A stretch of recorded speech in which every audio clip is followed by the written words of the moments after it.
Our speaker today, thank you so much for coming and sharing with us. Thank you.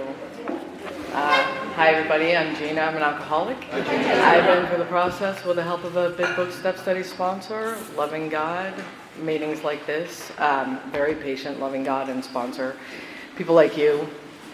And I have made all but one amends, but until that person's ready, I won't be able to make it and practice my living amends.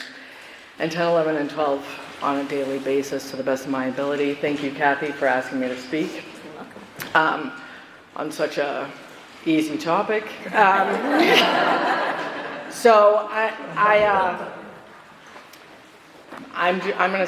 go to this meeting, so I'm gonna skip my history of alcohol and drug use and just get right to the sex, because I'm not getting any younger, and why focus on anything else? I'm just kidding. Honestly, I am so nervous talking about this, and my higher power has a sense of humor, because over the last year, 75% of the times I've been asked to speak, it has been on this step. And I don't know if it's because I'm supposed to repent, or if it's because it's a sign that my higher power wants me to get comfortable talking about this. On the way here, I got in my car and I turned on the radio, and it wasn't like a nice romantic Mariah Carey song playing. It was Genuine's Pony. Have any of you heard that? Like, if there's a song that's all about sex, it's that. And I was like, you know what? I just need to lean in. I'm just gonna lean in. This is a sign. So, I heard somebody speak here once, I think it was Amy, a long time ago, and she had to speak about this step, and I loved what she said, that this is so uncomfortable to talk about, but it really shouldn't be. Yeah. This book talks about it being a God-given sex power, because we're all we're meant to have sex, because if we didn't have sex, if no one had sex, none of us would be here. It's a God-given power because our species needs to live on, right? And the book talks about, some people think we shouldn't do it much, some people think we should do it a lot, but regardless, I am not the arbiter of anybody's sex conduct, and it's not for me to judge whatever you do. But what this step is about how we treat other people. I was told this step was about my sex conduct and how I have treated people who I have been in relationships with, romantic relationships with, who I've had sex with, or who I've wanted to have sex with. And that's what this is about. And, I forgot to set my timer, my gosh, I'm sorry.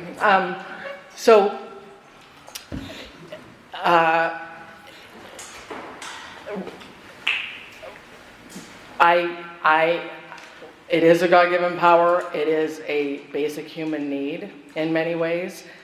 I'm not one to think that it was meant to be needed as much as water and food are, but to each their own. And I can't use the excuse of needing to reproduce anymore, because that ship has sailed. But I will say that one thing, I did the 12 and 12 for 6 or 7 years before I got here.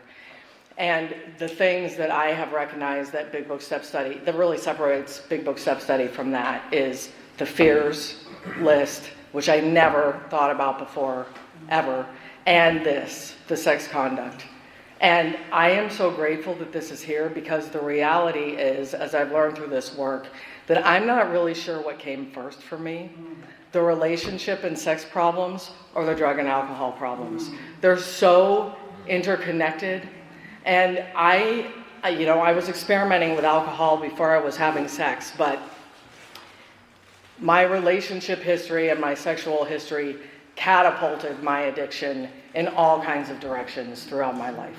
Whether I was using drugs and alcohol to deal with pain and hurt, whether I was with I shouldn't say bad boy, that sounds judgmental, but a fun boy, whether I was with a fun boy and he was doing a lot of drugs, and so I did a lot of drugs. Like, I wasn't even doing drugs before, but I got in these relationships, I got introduced to smoking weed every night and doing coke every night, because that's what he was doing, and I wanted to be liked, and I looked fun. And so they were so interconnected for me. I remember my first love like it was yesterday. They're so important, that first one. And I thought, we were going to be together forever. I thought we were going to get married. I was totally into this guy. He was 14. He dumped me, okay? It was devastating. And the way I handled that says a lot about why this is such a problem with me. I handled that by deciding it must have happened because I wasn't skinny enough. I basically starved myself for 2 years. I had an eating disorder. I eventually ended up in a hospital because it had such an impact on my self-worth because I didn't have any self-worth. It's such an impact. I started drinking more, and the next boy that I was really interested in and crazy about, he dumped me for another girl. I did what any self-respecting teenage girl would do, and I threatened her. I got back together with him. He dumped me again. I started seeing him again in my late 30s when I was sober. He dumped me again. And I think that was my, I deserved that for my behavior, honestly. But that tells you how hard it was for me to learn. I came to Big Book Step Study because I had the most destructive relationship in my life in sobriety. And it led me to an emotional bottom. It was short, it was intense, and it had there was a lot of self-destruction of my self-worth. And I couldn't understand how that could have happened to me. 7 years in sobriety as an adult with basically everything that I wanted in my life, and that was still happening. So this helped me a lot, and I learned so much through this work.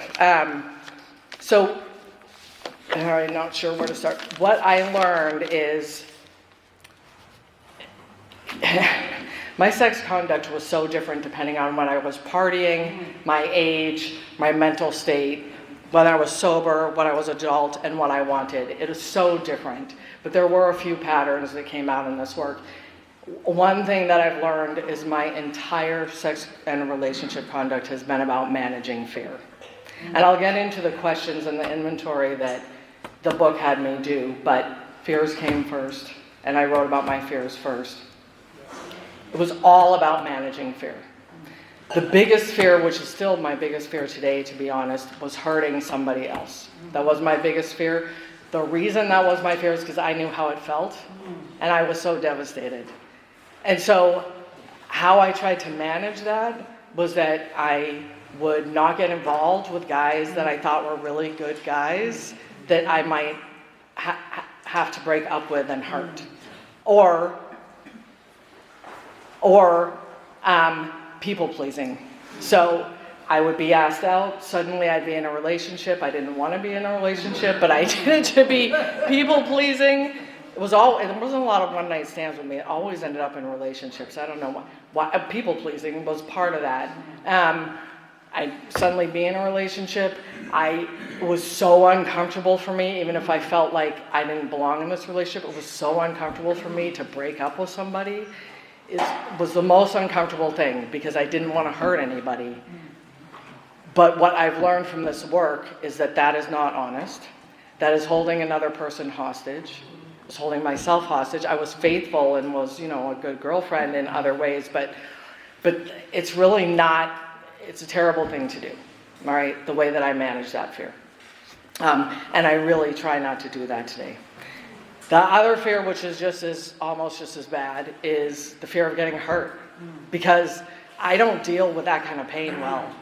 And I have heard, I was at a convention, an AA convention once, and the speaker, I'll never forget, talked about something that he read, that alcoholics feel more deeply than other people. I don't know if that's true, but I definitely did. I felt like I did. He also said we have some thinking that we believe there should be a just world. And I definitely have had that. My whole life is about the justice system. I feel like there should be a just world. And so when people act in certain ways that are hurting me, I don't understand it. And so I managed my fear about getting hurt. At some point, after all the times I got dumped a lot when I was young. After all the times I got dumped, I just sort of decided, boys don't feel the same way I do.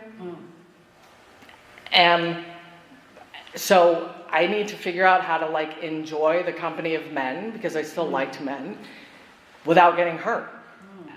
And so I did whatever I could to still, because I was not having a relationship or not having sex was not an option for me. So I just wanted to figure out, how do I enjoy this without getting hurt?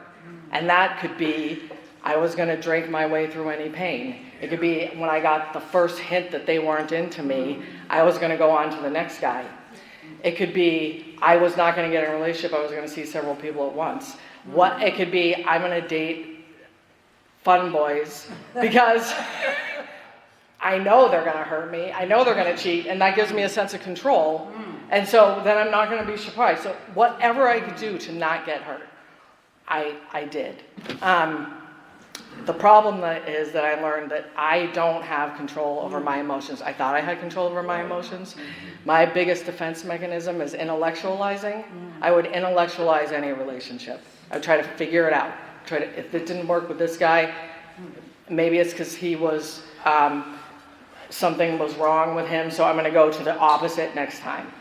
Maybe it just wasn't the right fit. I tried everything. I had not everything. That sounds really bad. I didn't try everything. I'm sure there's things I could still try, but I'm not going to.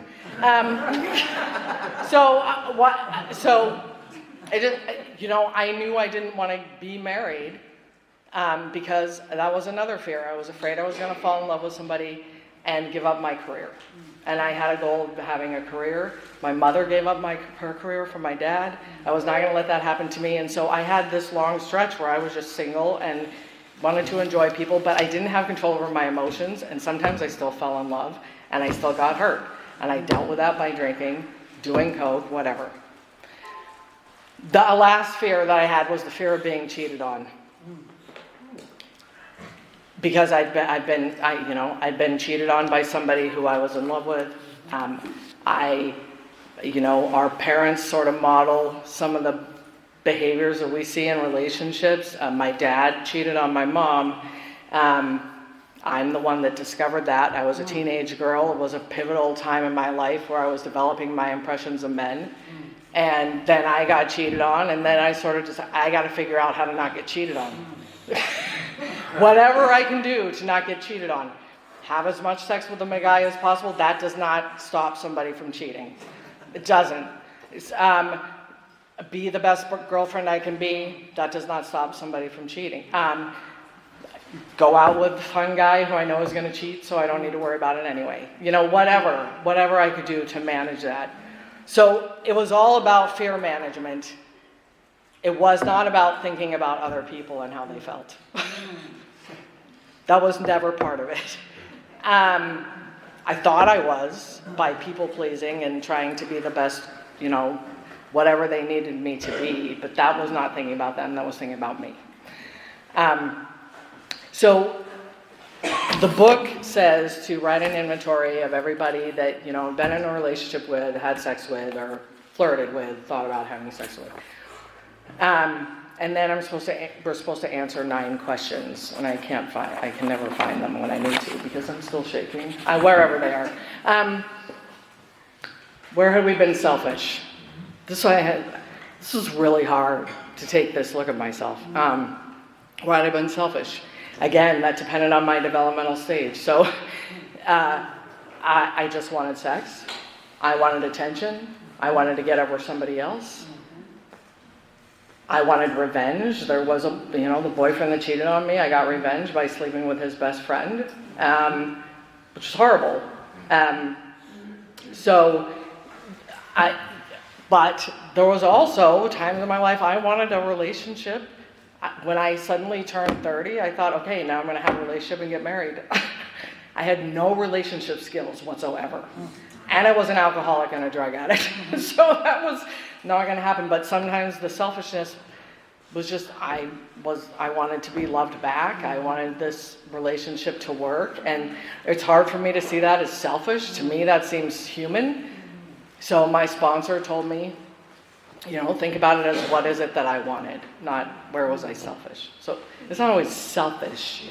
Sometimes I mean, it's fairly normal for people to want to connect and be in a relationship. That's normal.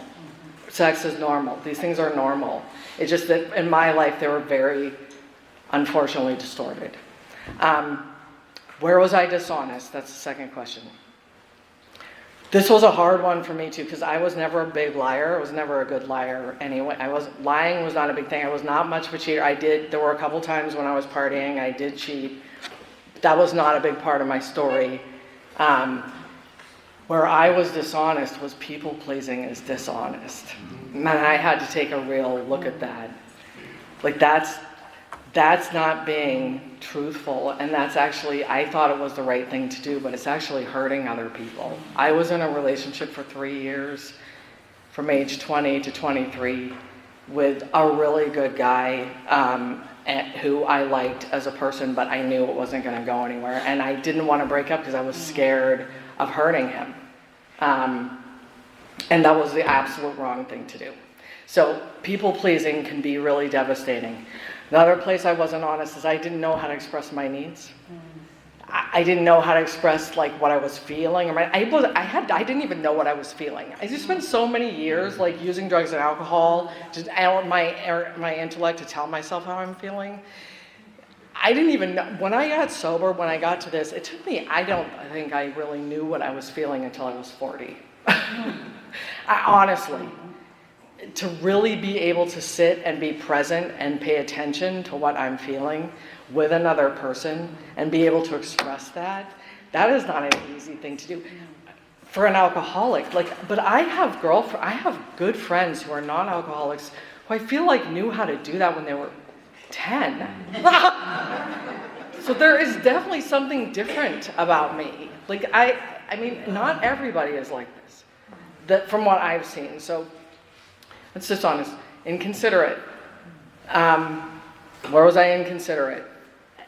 Generally, if I felt like I just was looking for fun, I was pretty good, and it was pretty easy. Just pick other guys who were looking for fun. So it wasn't inconsiderate. Nobody was getting hurt. To my knowledge, nobody was getting hurt.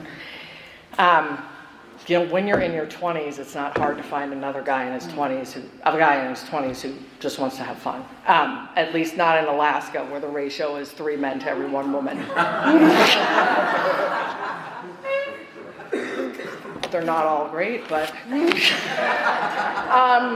so I really tried to be considerate in that way. But there were certainly instances where.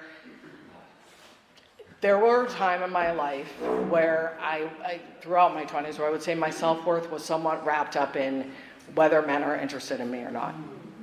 That was a big part of my self-worth. And thank God that's not me anymore. But whether someone was interested in me or not. And so there were guys who my girlfriends were really interested in sometimes, and I would end up dating them, and that was very inconsiderate to my girlfriends.